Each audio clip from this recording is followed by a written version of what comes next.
Hi అండి. Welcome back my channel. Independence డేకి మా అమ్మాయి అయితే డ్యాన్స్‌లో పార్టిసిపేట్ చేస్తుందనమాట.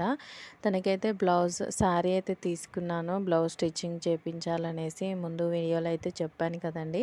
బ్లౌజ్ స్టిచ్చింగ్ అయితే అయిపోయిందనమాట. ఇంకా ఫైనల్‌గా బుట్ట అయితే ఉంది. ఆ బుట్ట కొనాలనేసి షాప్‌కైతే వెళ్ళాము. బుట్ట ఫైనల్‌గా దొరికేసింది.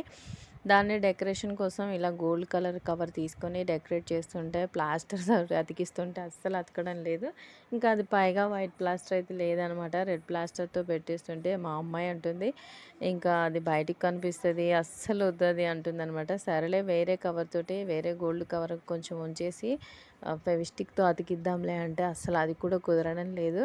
ఇంకా అస్సలు అతకడం లేదు. ఎందుకో ఆ బుట్టకైతే ఫైనల్‌గా అటు ఇటు వచ్చేసి మా అన్నయ్య వచ్చి అయితే ఫినిష్ చేశారు. ఈ బుట్ట ఎలా ఉంది, మా అమ్మాయి డ్రెస్సింగ్ స్టైల్ ఎలా ఉంది అనేసి నెక్స్ట్ వీడియోలో అయితే అప్లోడ్ చేస్తాను. Please watch video. ఓకేనా అండి.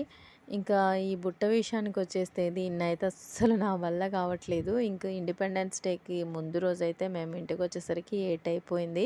ఆ జెండాలన్నీ అతికించేసేసి అక్కడే 8 అయిందనమాట.